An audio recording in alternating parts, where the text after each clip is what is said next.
அனைத்து நல்லுள்ளங்களுக்கும் வணக்கம். நான் உங்கள் ரவிக்மா. தினம் ஒரு தகவல் அடிப்படையில் ஜியோ பாலிடிக்ஸ். இன்றைய ஜியோ பாலிடிக்ஸ் ரொம்ப பரபரப்புன்னு உச்சத்துக்கே போயிடலாம். ஏன்னா நெதன்யாகு அவர்கள் அமெரிக்கா கிளம்பிட்டார். இப்போ ஆல்மோஸ்ட் இந்த வீடியோ பற்றி உங்ககிட்ட ரீச் ஆகும்போது ஆல்மோஸ்ட் மனுஷன் தரையிறங்கி இருப்பார். நெதன்யாகு அவர்கள் அமெரிக்கா போகிறார் அப்படின்னாவே நீங்கள் சம்பவத்தை கிட்டத்தட்ட முழுமையாக நம்ம புரிந்து கொள்ள முடிகிறது. இதற்கு முன்பு போனதுக்கே இப்போ கிட்டத்தட்ட தாக்குதல் வரைக்கும் வந்துருச்சு. அப்போ இந்த தடவை போகிறதுக்கு தாக்குதல் கிட்டத்தட்ட உறுதி செஞ்சிடலாமா?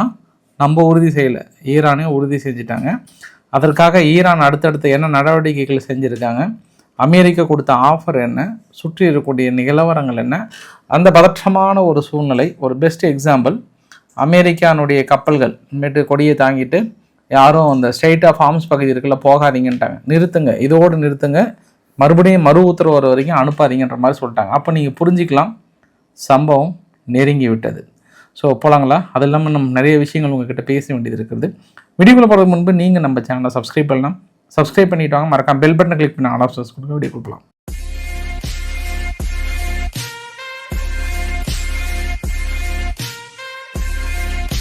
இன்றைக்கி பீட்டர் எக்ஸத் அவர்கள் 2 டைலாக் பேசினார். ஃபர்ஸ்ட் டைலாக் இன்ட்ரொடக்ஷனுக்கும், செகண்ட் டைலாக் வீடியோட பாதி பதிவுக்கு யூஸ் பண்ணுறேன். ஃபர்ஸ்ட் டைலாக் என்னன்னா, இது மாதிரி நான் ஆஃபர் கொடுக்குறேங்க, ட்ரம்ப் அவர்கள் கொடுக்குற ஆஃபரை வாங்கிக்கிட்டு ஈரான் செயல்பட்டாங்கன்னா அவங்களுக்கு ரொம்ப நல்லதாக இருக்கும் அப்படின்னாங்க. நான் நினச்சிக்கிட்டு அது என்னப்பா தீபாவளி ஆஃபரா இல்லை பொங்கல் ஆஃபரா, 1+1 ஃப்ரீயா இல்லை என்னென்னு எனக்கு புரியல. இவங்க பெருசாக என்ன ஆஃபர் கொடுக்க போகிறாங்க? அங்கே ரிஜிம் சேஞ்ச் அளவுக்கு நீங்கள் ஆஃபர் கொடுத்துட்டு கடைசியில் எங்கள் ஆஃபரை எடுத்துக்கோங்க இல்லைன்னா மோசமாயிடும் அப்படின்னும் போது தான் என்ன பெருசாக தீபாவளி ஆஃபரா இல்லை பொங்கல் ஆஃபரா அப்படின்னு நினச்சிக்கிட்டேன் நான். பதிலுக்கு அவங்களும் சாதாரண ஆள் இல்லை, யார் ஈரான் தரப்புல இலே போடுங்களேன் இன்னைக்கு கோட்டா என்னாலே விடல 2 வீடியோவை அப்படின்னோடனே மறுபடியும் ஒரு வீடியோ அனிமேஷன் விடுவாங்க. யார் ஐஆர்ஜிசி தரப்புல இருந்தும் அவங்களுடைய ஈரானுடைய சேனல் சார்பாக வீடியோ வெளியிடுவாங்க. இல்லையா அமெரிக்கா நீங்கள் கொடுக்குற ஆஃபரா பாரு என்ன ஆகுது பாரு, உங்கள் கப்பலை ஏற்கனவே முழுகடிச்ச வீடியோ பதிவு வேணுமா, இன்னும் கொஞ்சம் போட்டு விட்டுமா அப்படின்னு அவங்க. இன்னொரு தரப்புல பார்த்தோன்னா டெய்லியும் கோட்டாவின் அடிப்படையில் இதுக்கு முன்பு ஒருத்தர் 2 பேர் தான் அமெரிக்காவை மிரட்டிட்டு இருந்தாங்க. இப்போல்லாம் எல்லாருமே இப்போ அவங்க ஐஆர்ஜிசியினுடைய ஹெட் கமாண்டர்லேருந்து அப்புறம் வான்பரப்பு அது இதுன்னு சொல்லிட்டு நிறைய பொறுப்புகள்லாம் இருக்குல்ல, அவங்க எல்லாருமே இப்போ ஓப்பனாகவே இல்லை அமெரிக்கா ஒன்று தான், நீங்கள் எங்களை ஏதாவது சீண்டணும்னு நினச்சிங்க அப்படின்னா முடிச்சிடும் உங்கள் கதையை, நீங்களாம் நினச்சி பார்க்க முடியாது, அடிச்சிடும் அப்படின்னு டெய்லியும் அவங்க கோட்டா. இன்றைக்கி தூங்கி இருந்துச்சாங்கன்னா தலைவரே இன்றைக்கி அமெரிக்காவை மிரட்டி ஒரு பதிவு ஒன்று போட்டுருங்க அப்படின்னா ரைட்டு அப்படின்னு இதுக்குன்னே ஒரு 4-5 பேர் இருக்காங்க. ஐஆர்ஜிசியிலிருந்து எல்லாருமே இதற்காகவே அவங்க அமெரிக்காவை கடுமையாக மிரட்டுறது, அந்த வீடியோ பதிவுகள் வெளியே வருது. இப்போ ஓமன் தரப்புல இருந்து சுல்தான் அவர்கள் என்ன பண்ணிட்டாரு, இல்லையே பேர பிள்ளைங்களே எதுக்குப்பாங்க சண்டையை போட்டுக்கிறீங்க, இல்லையே வாங்களே அப்படின்ற மாதிரி சொல்லுவாங்கள்ல, அந்த மாதிரி எங்கள் ஈரானுடைய ஹலி லர்ஜானின்னு சொல்லுவாங்க, அவர் தான் செக்ரட்டரி ஆஃப் ஈரான் சொல்லுவாங்க. அவர் வாப்பா கொஞ்சம் வாப்பா பேசலாம், பேர பிள்ளைங்கள ஏன்ப்பா இப்படி அவசரப்படுறீங்க, ஏன்ப்பா அமெரிக்காக்காரங்கிட்ட ஏன்ப்பா அப்படி எதிர்த்துக்கிறீங்க, கொஞ்சம் பேச்சுவார்த்தை நடத்துக்குமான்னு கூப்பிட்டு நீங்கள் பயங்கர சீரியஸான டிஸ்கஷன். ஏற்கனவே ஓமன் தானே இந்த பேச்சுவார்த்தைக்கு ரொம்ப முக்கியத்துவமாக இருக்காங்க. இங்கே அராச்சி அவர்கள் சரி சரின்னு தலையாட்டிட்டு நல்லதான் மனுஷன் பேசினார். அதுக்கப்புறம் ஒரு நாளுக்கு அப்புறம் ஈரான் பெரிய ஈரான் நம்ம அமெரிக்கா கொடுக்குற ப்ரெஷர்லாம் ரொம்ப ஓவராக இருக்குது, ஓவராக ஆடுறாங்க, அதனால் நாங்கள் பொருளாதாரத்தை எண்ணிக்கிட்ட பேச்சுவார்த்தை நடத்துன்ற மாதிரிலாம் அவர் சொல்கிறதுனால கொஞ்சம் ஓமன் அவர் கொஞ்சம் மொத்தி போச்சு அவருக்கு. ஆனால் நீ வாப்பா அப்படின்ட்டு இவர்கிட்ட பேச்சுவார்த்தை நடத்தி இதெல்லாம் பார்க்கும்போது இந்த டைலாக் பேர பிள்ளைங்கள வாழ்க்கையை காப்பாற்றுங்கடா அப்படின்றாங்கல்ல, அந்த மாதிரி டைலாக் தான் இந்த இடத்துல ஞாபகம் வருது. பட் யார் வாழ்க்கையை காப்பாற்ற போகிறாங்க மட்டும் தான் வருகின்ற காலங்களில் நம்ம பார்க்கலாம். ஆனால் எனக்கு இன்னொரு மனசுக்குள்ளே வந்துட்டே இருக்குங்க. என்னென்னா இந்த வடிவேல் படத்துலேயே எதுலேயே ஒன்று சும்மாவே இந்த பக்கம் கூட ஒன்று ஓடுவாங்க, அதுக்கப்புறம் பார்த்தா இந்த பக்கம் ஓடி வருவாங்க, நடுவு டேய் எங்கடா போகிறீங்க எங்கடா வரீங்க அப்படின்னு கேட்டால் தெரில, எல்லாரும் ஓடுறாங்க நானும் ஓடுறேன் அப்படின்னு சொல்லுவாங்கல்ல, அந்த மாதிரி தான் இந்த அமெரிக்கானுடைய போர் விமானங்கள். அதே மாதிரி ஆயுதங்களை கொண்டு வரக்கூடிய மிகப்பெரிய C5 நேவி லிஃப்டர்னு சொல்லுவாங்க. அப்புறம் மாபெரும் லிஃப்டர்னா பெரிய பெரிய அந்த சரக்கு விமானங்கள்லாம் இருக்கும், அதாவது அமெரிக்காவுக்குன்னு சிறப்பு சரக்கு விமானங்கள்லாம் இருக்கும். இதெல்லாம் எதுக்கு இப்படி இவ்வளோ வரீங்க? ஏற்கனவே எல்லாம் ஃபுல்லாக அடுக்கி வச்சுட்டு நிறுத்துறதுக்கு இடம் இல்லாமல் இருக்கும்போது அவங்க பாட்டுக்கு வராங்கப்பா. இந்த பக்கம் வராங்க, அங்கே போகிறாங்க, மத்திய தரக்கடல் பகுதியில் ஒன்று ரீஃபில்லிங் ஏர்கிராஃப்ட் வந்து கரெக்டாக ஒர்க் ஆகுதான்னு பார்க்குறாங்க. எங்கேப்பா போகிறீங்க, எங்கேப்பா வரீங்கன்ற மாதிரி ஒரு ஓய்வே இல்லைங்க. நானும் பார்க்குறேன் 2 வார காலமாகவே வந்து ஒரு ஓய்வே இல்லை. அதுவும் குறிப்பாக கடந்த ஒரு 3 நாட்களாக பார்த்தீங்க அப்படின்னா ஏற்கனவே ஃபுல்லாக டம்ப் பண்ணிட்டாங்க. அங்கே அல் உதைத் ஏர்பேஸ்லேருந்து எல்லாமே ஃபுல்லாக டம்ப் பண்ணி வச்சுருக்காங்க. உங்களுக்கு நான் 2 வரைபடத்தை காட்ட விரும்புகிறேன். நான் ஒன்று வந்து அல் உதைத் ஏர்பேஸில் THAAD லான்ச்சர் எவ்வளோ டிஸ்டன்ஸு கொண்டு வந்து வச்சு நிறுத்தி வச்சுருக்காங்க பாருங்கள். லான்ச்சர்ஸ் மட்டும் இல்லாமல் அதை கம்யூனிகேட் பண்ணுறதுக்கு கமாண்டர் எல்லாமே அந்த ஏர்பேஸை முழுமையாக வந்து லெவல் பண்ணி வச்சுருக்காங்க. இது அல் உதைத் ஏர்பேஸ் மட்டும் இல்லை, அங்கே ஜோர்டன்லேயும் பார்த்தீங்க அப்படின்னா அல்சாட்டி ஏர்பேஸ்ன்னு சொல்லுவாங்க, அங்கேயுமே எல்லாமே வந்து தயார் பொசிஷனில் இருக்காங்க. கிட்டத்தட்ட 2-3 வரைபடங்களை எடுத்து கம்பேர் பண்ணும்போது பார்த்தோம்னா ஆல்மோஸ்ட் அவங்க வந்து வான்தடுப்பு சாதனங்கள் எல்லாமே வந்து ஃபுல்லாக தயார் நிலையில் தான் இருக்காங்க. இன்னைக்கு காலைல கூட நான் இன்னொரு நிகழ்வையும் பார்த்தேன். நான் அமெரிக்காவுடைய P-8 பொசைடன் ஏர்கிராஃப்ட் வந்து UAE-லேருந்து அப்படியே நேராக நாசுக்காக வந்து இந்த ஸ்ட்ரெயிட் ஆர்ம் சார்மஸ் பகுதியில் வந்து எட்டி பார்த்துட்டு போகிறது. மறுபடியும் அமெரிக்காவுடைய EEC-3 சென்ட்ரி வந்து இந்த பக்கம் அந்த பக்கம் வந்து அதாவது எலக்ட்ரானிக் வார்ஃபேர் உருவாக்க முடியுதா அப்படின்ற மாதிரிலாம் பார்க்குறது. இது எல்லாமே அந்த தாக்குதலுக்கான உச்சபட்ச நிலையும் ஈரானுக்கான அதிகபட்ச ஒரு மிரட்டலும் பார்க்க முடியுது. அதாவது நம்ம 2 ஆங்கிளில் பார்க்கலாம். இந்த யுத்தகலம் என்பது அமெரிக்கா வந்து ஆயுதத்தால் இல்லை போர் பயிற்சிகள்னால இல்லை அடுத்தடுத்த ஆயுதங்கள் கொண்டு வந்து இறக்கறனால மொத்த மனுஷன் தான் ட்வீட் போகிறாரு. யார்? ட்ரம்ப் அவர்கள் மட்டும் தான் ட்வீட் போகிறாரு. அதுவுமே ஒரு 3-4 நாளாக மனுஷன் நிறுத்திட்டாரு. யார்? அவங்க அராச்சி அவர்கள் வந்து இல்லை அமெரிக்காவில் ப்ரெஷர் கொடுக்குறாங்கன்னு ஃபஸ்ட்டு குட் டீல் அப்படின்ற மாதிரிலாம் பேசினார். இல்லைன்னா கொஞ்சம் பேடாக தான் பிஹேவ் பண்ணுறாங்க, கொஞ்சம் பார்க்கலான்ற மாதிரி சொன்னார். அதுக்கப்புறம் பார்த்தோன்னா மனுஷன் ஒரு 3 நாளாக இப்போ ஈரானை பற்றி எதுவுமே பேசுகிறதே இல்லை. அதனால் இப்போ இன்றைக்கி அமெரிக்கா இன்னொரு ஒரு அறிவிப்புமே கொடுத்துட்டாங்க. அமெரிக்கா ஃப்ளாக் தாங்கிய கப்பல்கள் எதுவும் ஸ்டேட் ஆஃப் ஹார்ம்ஸ் பகுதியை அவாய்ட் பண்ணிக்கிடுங்க அப்படின்னு இறுதியாக இன்றைக்கி எச்சரிக்கை.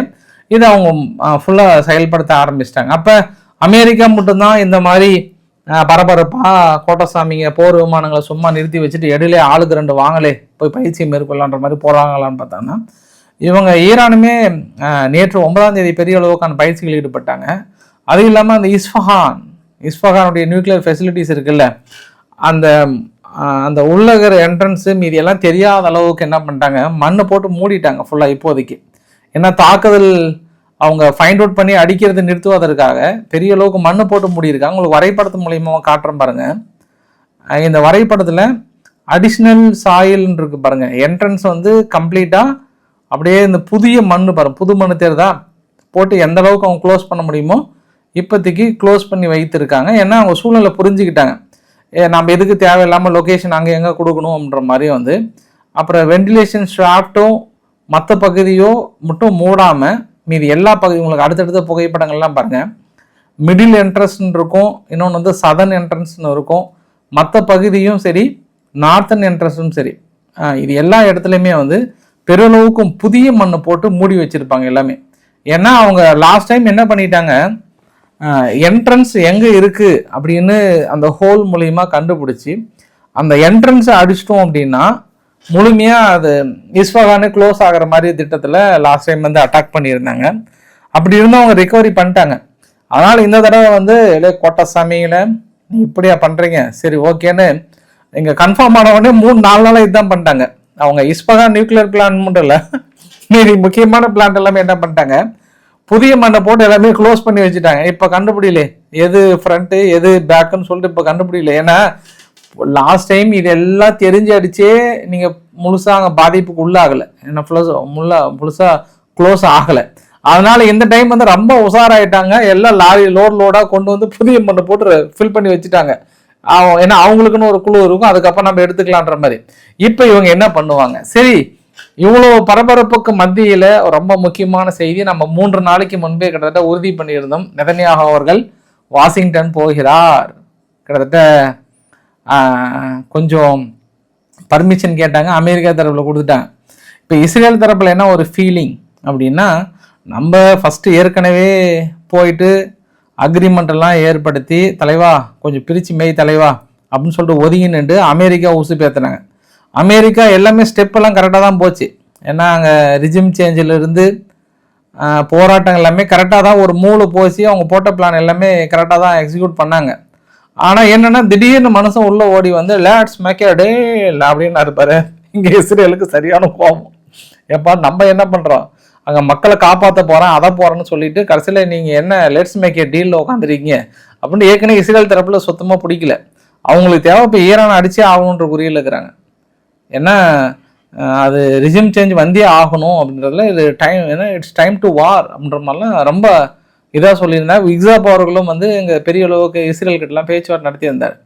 ஸோ அதனால் ட்ரம்ப் அவர்கள் ஏதோ கொஞ்சம் அப்படியே இழுக்கடிக்கிறார், கொஞ்சம் மனக்கசப்பு இருக்குமோ அப்படின்ற அடிப்படையில் இவங்க மறுபடியும் ஒரு ப்ரீ பிளானோட போகிறாங்க. யார், நெதன்யாஹு அவர்கள் சார்பாக. ஆனால் இந்த தடவை வந்து அது தாக்குதலுக்கான திட்டம் தான் இருக்கும்ன்றது 100% நம்மளால் யூகிக்க முடிகிறது.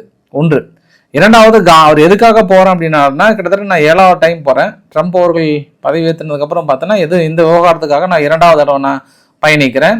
இரண்டு விஷயத்துக்காக நான் பயணிக்கிறேன். ஒன்று, ஈரானுடைய நெகோசியேஷனும் முதல் இது. இரண்டாவது, காசா விவகாரத்தையும். காசா விவகாரத்தில் நாங்கள் மறுபடியும் இன்னும் கொஞ்சம் எஸ்டாப்ளிஷ் பண்ணலான் இருக்கோன்றாங்க. அதை உங்களுக்கு ஒரு அனிமேஷன் காட்டுற பாருங்க. இந்த அனிமேஷன் படி ஏற்கனவே 50%க்கு மேலே இஸ்ரேல் வசம் தான் இருக்குது. இப்போ ரீசெண்டாக அமைதி ஒப்பந்தம் ஏற்படுத்தினதுக்கப்புறம் காசாவுக்குள் நடத்தப்பட்ட தாக்குதலில் 560 பேர் இறந்து போயிருக்காங்களாம். அதுவும் ஆயுதம் தாங்கிய ஹமாஸ் நபர்கள் வந்து அடிக்கடி அங்கேயும் சுற்றுறாங்க, வீடியோ பதிவை வெளியிட்டிருக்காங்க, இவங்களும் தாக்கல் நடத்துகிறாங்க. மறுபடியும் ஆயுதங்கள் உலாவி கொண்டு இருக்கிறது. அதனால் மறுபடியும் உள்ள நுழையிறதா திட்டத்தில் இருக்காங்க.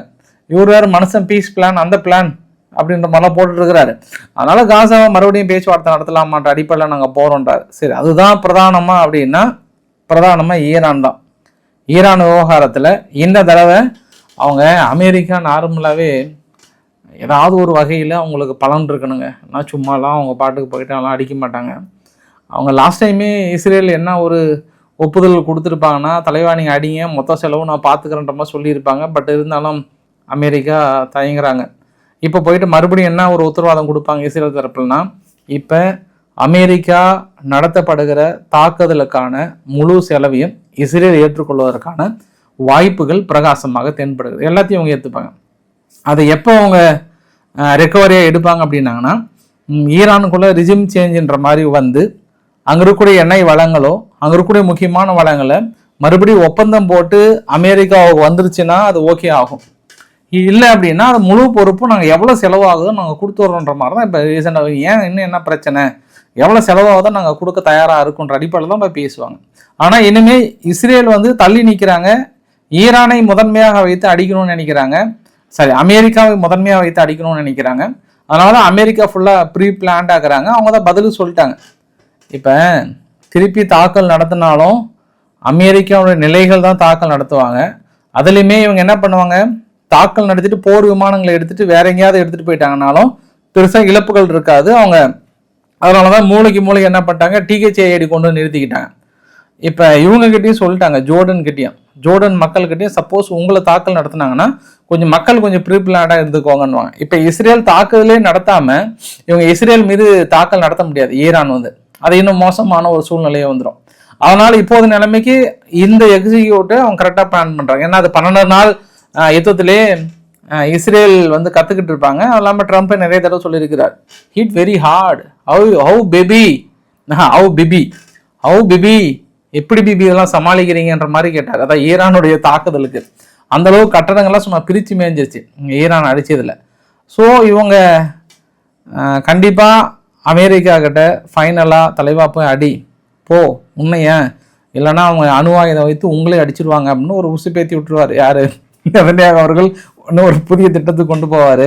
இந்த மாதிரி மொசாத் வந்து என்ன சொல்ல வருதுன்னா, அடுத்தது அவங்க உங்களை தான் எய்ம் பண்ணுறாங்க, போட்டு தலைவா சீக்கிரம் போட்டு முடி தலைவா அப்படின்ற மாதிரிலாம் வந்து கண்டிப்பாக ரிப்போர்ட் கொடுப்பாங்கன்னு நினைக்கிறேன். நான் எனக்கு அந்த நம்பிக்கைலாம் இல்லை, இருந்தாலும் பள்ளி கத்துதுன்னுவாங்கல்ல, அந்த ஆங்கிளில் சொல்கிறேன். நான் சைடில் இப்போ கத்திச்சு, அதுக்காக சொன்னேன். எல்லாமே ஈரானில் பார்த்தீங்கன்னா இன்றைக்கி தெஹ்ரானில் ஒரு பவர் பிளான்ட் ஒன்று ஆக்சுவலாக கூலிங் டவர் வெடிச்சதாக சொல்கிறாங்க. ஆனால் சமீப காலமாக திடீர்னு இது மாதிரி தீப்பொறி வர்றது, ஒரு சின்ன சின்ன வெடி விபத்து, இதெல்லாம் வந்து லைட்டாக அசம்பாவிதம்லாம் வந்து ஏதோ ஒரு அறிகுறி நிகழ்வா அப்படின்ற அளவு கூட நம்ம பார்க்கலாம். நம்ம இஸ்ரேலில் இருக்கக்கூடிய அமெரிக்காவுடைய அம்பாசிடர் என்ன பண்ணுறாரு, ரொம்ப தெளிவாகிறார். இந்த தடவைலாம் நாங்கள் ரொம்ப தெளிவாக இருக்கிறோம், ரெஜிம் சேஞ்ச் வந்தே ஆகணும்னு மனுஷன் அவர் ஒரு பக்கம் ஒரு குஷி மூடில் இருக்கிறாரு. ஆனால் இவங்களுக்கெல்லாம் தெரியல, ஈரான் போயிட்டு சீனா கிட்ட ஒரு ஒப்பந்தத்தை போட்டிருக்காங்க. கிட்டத்தட்ட J-20 ஃபைட்டர் ஜெட்டு ஈரானுக்கு டெலிவரி பண்ண போகிறாங்களாம். அதை ஏதோ யுத்தத்துக்கு முன்னாடி டெலிவரி பண்ணிங்கன்னா கூட இதை கொஞ்சம் யுத்த காலத்தில் எப்படி செயல்படுது என்ன ஏதுன்னு பார்த்துடலாம். கடைசியில் எல்லாம் முடிஞ்சதுக்கப்புறம் இப்போ தான் சைன் பண்ணி நீங்கள் எப்போ கொண்டு போய் சேர்த்த போகிறீங்க தெரியல ஈரானுக்கு. இருந்தாலும் ஃபைனலாக ஒன்று என்ன சொல்கிறாங்கன்னா, ஈரான் தரப்பில் குறிப்பாக வெளியுறவு அமைச்சகத்தின் சார்பாக கூட நெதன்யாகு அவர்கள் வாஷிங்டன் போவது என்பது நாங்கள் வேறு விதமாக டைரெக்டாக தாக்குதலுக்கான அறிகுறியாகவே பார்க்குறோம், இதை நாங்கள் ஒரு சீரியஸ் கன்சர்னாக பார்க்குறோம் அப்படின்றாங்க. ஆனால் இவங்க நெதன்யாகு அவர்கள் வாஷிங்டன் போகக்கூடாதுன்ற உத்தரவு சொல்ல முடியாதுல்ல ஈரானுக்கு. அவர் அங்கே போகிறதுக்கு இவங்க உத்தரவு கொடுக்க முடியாது. பட் அதை நாங்கள் ரொம்ப சீரியஸ் கன்சர்னாக பார்க்குறோன்றாங்க. அவர் மட்டும் இல்லை, ஒட்டுமொத்த உலகமே ரொம்ப சீரியஸாக பார்க்குறாங்க. இப்போ நெதன்யாகு அவர்கள் அமெரிக்கா பயணம் என்பது தாக்குதலுக்கான இறுதி வடிவமாக பார்க்கப்படுகிறது. எந்த நொடியிலும் எந்த நேரத்திலும் அதற்கான உத்தரவுகள் கிட்டத்தட்ட தயாராக தான் இருப்பாங்க. அதனால தான் ஈரானுடைய ஃபாரின் மினிஸ்டர் அராக்சி அவர்கள் அங்கே சீனியர் மிலிட்ரி கமாண்டர்லாம் கூப்பிட்டு கிட்டத்தட்ட அதை தயார்படுத்திட்டார். ஆல்மோஸ்ட் எல்லாமே உஷார் நிலையில் இருக்கிறாங்க. எல்லாமே துருக்கி வேற நேற்று இப்போ ரொம்ப ஆசைப்பட்டாங்க. இப்போ ஈரான் நியூக்ளியர் ஆர்ம் ரேஸில் அவங்க இருந்தாங்கன்னா நாங்களும் அதில் இருக்கணும்னு விருப்பப்படுறோம் அப்படின்ற மாதிரிலாம் சொல்லியிருக்காங்க. பொறுத்து இருந்து பார்க்கலாம். இன்னைக்கு அல் ஜசீரா சேனல் இஸ்ரேல் மீது சாதாரண குற்றச்சாட்டில் ஒரு பகீர் குற்றச்சாட்டு, உங்களுக்கே ஒரு பகீர்னு வருதா, கண்டிப்பாக சொன்னதுக்கப்புறம் வரும் பாருங்க. ஹிட்லர் மாடல் ஃபாலோ பண்ணாங்களாம். அர்சனல் பாம்ஸ் அப்படின்னா, இந்த அர்சனல் பாம்ஸ் அப்படின்றது என்னன்னா, அடித்தாங்கன்னா அப்படியே எவாபரேட் ஆகிடுவாங்களாம். அந்த மாதிரி பாலஸ்தீனத்தில் கிட்டத்தட்ட ஒரு எவாபரேட் ஆகக்கூடிய ஒரு பாம்பை போட்டு ஆயிரக்கணக்கான மக்களை கொண்டு இருக்காங்க. இந்த தகவலை அல் ஜசீரா கண்டுபிடிச்சிருக்காங்க. இதை நாங்கள் கூடிய விரைவில் உலகத்துக்கு வெளியிட போகிறோம். இது ஒரு சாதாரண தகவல்னால ஒரு பகீத்தை ஹிட்லர் மாடலில் ஃபாலோ பண்ணியிருக்காங்கன்ற ஒரு குற்றச்சாட்டையும் தொடர்ந்து அங்கே இருக்கக்கூடிய மக்கள் மீதும் தாக்கல் நிகழ்த்தி கொண்டே இருக்கிறாங்கன்ற ஒரு குற்றச்சாட்டும் சுமத்துகிறது. அதனால துருக்கி அதிபர் எர்டகன் அவர்கள் தனது கடும் கண்டனத்தை தெரிவித்திருக்கிறார். தனது ஒரு டீம் ரெடி பண்ணி வச்சிருக்கிறார் இஸ்ரேலுக்கு எதிராக ஒரு கூடுதல் தகவல். தொடர்ந்து வெஸ்ட் பேங்க் பகுதியில் இஸ்ரேலுடைய ஷெல்டர்ஸ் தாக்கல் நடத்துறது. அடுத்தடுத்த பகுதியில் அந்த ஜூடா அண்ட் சமேரா 2 பகுதி இஸ்ரேலுக்குள்ள இணைப்பது என்பது UK கடுமையான கண்டனம், தனது கடும் கண்டனத்தையும் ஐரோப்பாவும் தனது கடும் கண்டனத்தை தெரிவித்திருக்கிறாங்க. அதுவும் குறிப்பாக UK என்ன பண்ணிட்டாங்கன்னா, ரொம்ப நாங்கள் சீரியஸாக எடுத்துக்கிறோம், எங்களுக்கும் இஸ்ரேலுக்கான உறவுகளை பிரிக்கிற அளவுக்கான வந்துடும்ன்ற மாதிரிலாம் ஒரு எச்சரிக்கை கொடுத்துருக்கிறதா கூடுதல் தகவல். இப்போ பீட்டர் எக்ஸட்னுடைய செகண்ட் ஆஃப் வரேன் நான். செகண்ட் ஆஃப் அப்படின்னா குறிப்பாக ட்ரம்ப்போட காலகட்டத்தில் எங்களுடைய ஆயுத சேல்ஸ், ஆயுதத்தின் மூலமாக நாங்கள் சேல்ஸ் பண்ணுற உலகத்துக்கே மிதமிஞ்சி ஆயுதங்கள் கொடுக்கறது நாங்கள் தான், அதில் நான் நம்பர் 1 நாங்கள் தான் இருக்கோம். அது மிகப்பெரிய அளவுக்கு பலனளித்திருக்கிறது, சேல்ஸில் சாதிச்சிட்டோன்றாங்க. இது எல்லாம் பைடன் உருவாக்கிட்டு போன ஒரு இது. நீங்கள் பைடனை குறை சொல்லிட்டு இன்னைக்கு எல்லாம் யாரால் ஆயுதங்கள் கொடுத்துட்ருக்கீங்க, நீங்கள் வித்துட்ருக்கீங்க. கடைசியில் அவர் உருவாக்கின போர் நான் நிறுத்துறேன்றத கதையை மட்டும் விடுறது. நான் உங்களுக்கு நேற்றைய வீடியோ பதிவில் பதிவு உங்ககிட்ட ஒன்று காட்டியிருந்தேன். ட்ரம்ப் வந்ததுக்கப்புறம் இதுக்கு முன்னாடி இருந்த தாக்குதலை விட ட்ரம்ப் வந்ததுக்கப்புறம் இருக்கக்கூடிய தாக்குதல் அதிகமாக இருந்தது. நோட் பண்ணீங்க தானே? அதே மாதிரி இந்த ஈரான் இஸ்ரேல் இதுக்கு இன்னும் எவ்வளோ ஆயுதங்கள் தேவைப்படுதோ தெரியல. அது இஸ்ரேலுக்கு இவங்க கொடுத்த ஆயுதங்கள்லாம் ஆல்மோஸ்ட் 200% கெயின்ன்றாங்க. 15% நேர்ல அதிகன்றாங்க. 48 பில்லியனுக்கு மேலே எஸ்டிமேஷன் சொல்லியிருக்காங்க ஃபெடரல் நிர்வாகம். இது எல்லாமே தனக்கு லாபம் தான்ன்ற மாதிரி சொல்லியிருக்காங்க. உங்களுக்கு லாபம் வராமல் சாமி நீங்கள் வேலை செய்வீங்க? கொசு பறந்தாவே அதில் கொழுப்பு உருக்கிற ஆளுங்க நீங்கள் போயிட்டு பின்ன இது ஒரு பெருமையா பாஸ் அப்படின்னா என்ன சொல்கிறது? அதான் காலைல RK சேனலில் உங்ககிட்ட ஒரு நியூஸ் ஒன்று சொல்லியிருந்தேன். யூகேனுடைய டிபார்ட்மெண்ட் ஆஃப் ஸ்டேட் என்ன பண்ணுறாங்க, இந்த புகைப்படத்தை போட்டு வெளியிட்டிருந்தாங்க. கொலம்பியா பகுதியில் அது நீர்மூழ்கி கப்பலில் 10 டன் கொகைன் 441 மில்லியன் அளவுக்கு கொண்டு போனாங்க. அதை நாங்கள் டெஸ்ட்ராய் பண்ணிட்டோன்றாங்க. இப்போ நீர்மூழ்கி கப்பலில் சர்வசாதாரணமாக ஒரு ட்ரக்கு கடத்திட்டு போகிற ஆள் வைத்திருக்காங்கன்னா எவ்வளோ பெரிய விஷயமா இருக்கும். சரி, அமெரிக்காக்காரங்க வெள்ளைக்காரங்க வேறு பொய்ய சொல்ல மாட்டாங்களே.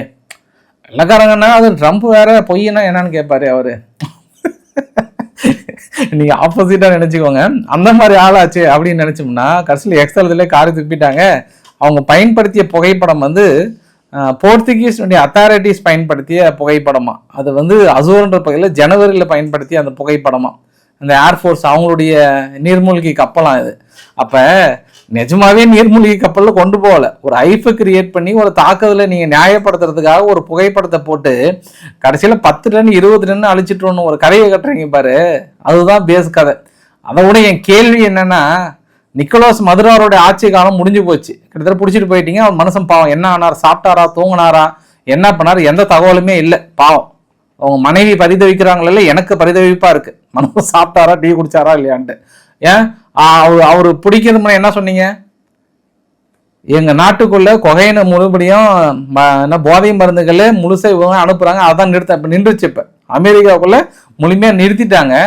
இப்ப பார்க்கலாம், நம்ம கியூபா கிட்ட வந்துட்டாங்க. அதனாலதான் சீனா பரவாயில்ல, ஏதோ மனசுக்கு ஆறுதலா ஒரு விஷயத்த சொல்லியிருக்காங்க. இது திட்டமிட்டப்பட்ட ஒரு இனப்படுகொலை. இது இந்த மாதிரி மனித தன்மையற்ற செயல் கியூபாவை திட்டமிட்டு புறந்தள்ளி அங்கே எதுவுமே தண்ணி சாப்பாடு எதுவுமே இல்லாத அளவுக்கு முடக்கி வச்சிருக்காங்க. அதனால இனி எப்பாடுபட்டாவது கியூபாவுக்கான முழு உதவிகளை நாங்கள் செய்ய போறோம்டா, முதல்ல அதை செய்யுங்க. ஆக்சுவலாக இது இந்த நாடுகள், நான் இந்தியாவை கூட எதிர்பார்த்தேன்னா இது மாதிரிலாம் நிறைய போய் செய்யலாம் கியூபாவுக்குலாம். ஏன்னா அவங்க பெரிய அளவுக்கு அப்படியே ஃபுல்லாக ஃபோர்ஸ் பண்ணி தடை பண்ணிட்டாங்கன்னா ஏதாவது ப்ரூவ் பண்ணணும், உங்கள் நாட்டுக்கு வந்து பெருசெல்லாம் இடைஞ்சல் பண்ணிட்டாங்க, அது பண்ணிட்டாங்கன்ட்டு. அதை விட்டுட்டு நீங்கள் முழுமையாக கியூபாவை சாப்பாடு இல்லாமல், உணவு இல்லாமல், டீசல் ஆயில் எதுவுமே இல்லாமல் ஒரு உணவுப் பொருள் ஒரு இடத்துலேருந்து இன்னொரு இடத்துக்கு கொண்டு போவோம்னா டீசல் பெட்ரோல் தான் ரொம்ப முக்கியம். அதுவே டோட்டலாக கிடைக்காதனால ரொம்ப கவலைக்கிடமாக இருக்குது கியூபா. அதனால் இதை நாங்கள் தடுக்கணும்னு நினைக்கிறாங்க. பட் எந்தளவுக்கு அவங்க பாசிட்டிவாக எடுப்பாங்கன்னு தெரியல. வெறும் டைலாக் மட்டும்தான், ஆக்டிவில் வந்து எந்த நாடுகளுமே இல்லைன்றது ஒரு வருந்த தகுந்த ஒரு செயலாக இருக்குது. ஏன்னா அமெரிக்காவை எதிர்ப்பதற்கு யாரும் தயாராக இல்லை என்றதான் அடிஷனல் கருத்துமே கூட. சொல்லலாம், செய்யலாம், ப்ராக்டிக்கலாக பேசலாம், பட் எந்த நாடுகளும் தயாராக இல்லை. பட் சீனா தயாராக இருக்குன்றாங்க. மெக்சிகோ கூட ஆயில் மத கப்பல் ஏற்றிட்டு போகிறத தடை வச்சாங்க. பட் இருந்தாலும் அத்தியாவசிய தேவைகள், மருந்துகள் மீதியெல்லாம் கண்டிப்பாக நான் கொடுத்து தான் ஆகும்னு சொல்லிட்டு கொடுத்துட்ருக்காங்க. அதுக்கான பதிவுகள் கூட பார்க்க முடியுது. லூடா சில்வா அவர்கள், பிரேசிலுடைய பிரசிடென்ட் கூட என்ன சொன்னார்னா, இந்த மாதிரி நான் ட்ரம்ப்பை எதுக்கணும்னு எங்களுக்கு எய்ம் இல்லை, ஆனால் இந்த மல்டிபோலரிசம் நாட்டாமன்ற ஒரு இதை வச்சுட்டு பெரிய அளவுக்கு மாற்றிட்டு இருக்கிறதுல அதை ஒழிக்கணுன்றதான் எங்களோட முக்கிய குறின்றாரு. இப்போ இதை நம்ம எப்படி சொல்லலாம்னா, ஜேடி வான்ஸ் அவர்கள் அர்மீனியா போனார், ஒரு அமைதி ஒப்பந்தம் ஏற்படுத்தியதுக்கப்புறம் ஆயுதங்களை கொடுக்குறாரு ஃபுல்லாக. ஏன்னா அதே அர்மீனியாவுக்கு நம்ம ஆயுதங்கள் கொடுக்கும்போது அசர்பைஜான் கடுமையான எதிர்ப்பு தெரிவித்தாங்க, துருக்கி அதோட எதிர்ப்பு தெரிவிக்கிறாங்க. ஆனால் அமெரிக்கா கொடுக்கும்போது ஒத்த வார்த்தை சொல்லலை. ஏன்னா ஜேடி வான்ஸ் அவர்கள் இங்கே முடிச்சுட்டு நேரம் எங்கே போகிறார், அசர்பைஜானுக்கு தான் போகிறாரு. அசர்பைஜானுக்கு போயிட்டு இப்போ அடுத்தடுத்த ஆயுத ஒப்பந்தங்கள் அங்கேயும் தான் ஏற்படுத்த போகிறாங்க, அங்கேயும் தான் கொடுக்க போகிறாங்க. ஆனால் இந்த அசர்பைஜானுடைய விசிட்டை நான் பர்பஸ்ஃபுல்லாக எதுக்காக பார்க்குறேன்னா, ஈரான் தாக்குதலுக்கு பயன்படுத்துவதற்கு நிறைய வாய்ப்புகள் இருக்குது. ஏன்னா ஜேடி வான்ஸ் அவர்கள் போகும்போதே அடிஷ்னலாக நேற்று நிறைய அளவுக்கு ஆயுதங்களை கொண்டு போய் இறக்கியிருக்கிறாங்க. இது எப்படி என்ன மாதிரி டைவர்ஸ் டாக்டிக்ஸை ஃபாலோ பண்ணுறாங்கன்னா, நார்மலாக ஒரு அதிபர் போகிறாருன்னா அது கூட பாதுகாப்பு கருதி நிறைய ஆயுதங்களை கொண்டு போவாங்க. இது ஒருவேளை ஈரான் எதிர்பார்க்காத அளவுக்கு திடீர்னு இங்கிருந்து தாக்கல் நடத்துறது யூஸ் பண்ணுவாங்களோ அப்படின்னு இன்னொரு ஆங்கிளில் கூட நம்ம பார்க்க முடியுது. பார்க்கலாம் பொறுத்திருந்து. வீடியோ நிறைவு பகுதியில் நம்ம இந்தியாவுக்கு 17லிருந்து 19 3 நாள் அரசு முறை பயணமாக பாட்டியும் பேரனும் வராங்க. இந்த தடவை போய் பார்த்துட்டு சந்திச்சிட வேண்டியதுதான். பாட்டியும் பேரனும் பார்த்துட்டு இலை வாங்கலே உங்களை தான் நான் வரவேற்றேன் பேசி தள்ளிட வேண்டியது தான். பிப்ரவரி 17லேருந்து 19 பிரான்ஸ் அதிபர் மேக்ரன் அவர்களும் அவங்களுடைய பாட்டியும் வராங்க, பிரெஜிட்டையும் அவங்க வராங்க. ஸோ பாட்டியும் பேரனும் வந்து என்ன பேசுகிறாங்க என்ன பண்ணுறாங்கன்றதை தாண்டி அவர் வர்றதுக்கு முன்பே நம்ம 115 ரஃபேல் விமானங்களையும் இந்த ஸ்கேல்ப் தொலைதூரத்தில் தாக்கம் நடத்தக்கூடிய ஆயுதம் கிட்டத்தட்ட ஒப்புதலுக்கு ஃபைனல் ஆகிடுச்சுன்ற மாதிரி நான் குறிப்பிட விரும்புகிறேன் நான். ஸோ வீடியோட நிறைவு பகுதியில் ஒன்று தான், நம்ம ஜெலன்ஸ்கி விவகாரத்தை நம்ம நைட்டு பேசிடலாம், நாளைக்கு காலைல பேசிடுறேன் நான். மிக முக்கியமான விஷயம் என்னென்னா, இப்போ தக்காச்சி அவர்கள் பதவி ஏற்றுக்கிட்டதுக்கு அப்புறம் வந்து இனி எங்களோட இராணுவ கட்டமைப்பை பெரிய அளவுக்கு மாற்ற போகிறோம். ஏன்னா நான் முன்பு இருந்த ஆர்மினா என்ன, இப்போ ஆக்சுவல் ஆர்மி உருவாக்க போகிறோன்னு பயங்கரமாக அரைக்க விட்டுட்டாங்க. சீக்கிரம் பண்ணுங்கம்மா, பாருமா உங்கள் ஆளுங்க தாங்க முடியல. இந்த டிக்டாக் வீடியோஸ் எல்லாம் கொண்டு வந்து உங்கள் இராணுவ லேடிஸ் எல்லாம் சேர்த்திக்கிட்டு பாருங்கள். உலகத்திலாம் வேறு எந்த இராணுவத்தையும் இப்படி டிக்டாக்ஸை வெளியிட்டு பார்த்ததில்ல. ஆனால் ஜப்பான் ஒரே ஜாலியாகிறாங்க, பார்த்து கொஞ்சம் சீரியஸாக பண்ணி விடுங்கம்மா அப்படின்னு நினச்சிக்கிட்டேன் நான். ஏன்னா அடுத்தது சீனாவுக்கு ஒரே எதிரி நாங்கள் தான்ன்ற ஆங்கிளையும் பார்க்குறாங்க. கடைசியில் கிம்ஜாங் அண்ணன் காட்டுறேன் பாருங்கள், மனசு எவ்வளோ பொறுப்பாக எவ்வளோ சகஜமாக. புதிய பாராளுமன்ற கட்டிடம் அது, பார்லிமெண்ட் நியூ பில்டிங்கை அப்படியே உட்காந்து பார்க்குறார், அப்படியே தடவி பார்க்குறார், அப்படியே ரசித்து பார்க்குறார். எவ்வளோ அப்படியே ஜாலியாக பேசிட்டு சிரிச்சுட்டு இருக்கிற இந்த மனிதனா உங்களுக்கு சர்வதிகாரி போல தென்படுகிறார்? இவரா இந்த என்னது என்ன சொல்லாங்களே, அந்த அழகுத்தாயின் மகனா உங்களுக்கு இவ்வளவு எதிரியாக தெரிகிறார் அப்படின்ற ஒரு கோணத்தோட இந்த பதிவை நான் முடிக்கிறோம். பிடிச்சிருந்தா லைக் பண்ணுங்க, ஃப்ரெண்ட்ஸை ஷேர் பண்ணுங்க, சப்ஸ்கிரைப் பண்ணுங்க. ரவிக்குமார் சோமு. நன்றி, வணக்கம்.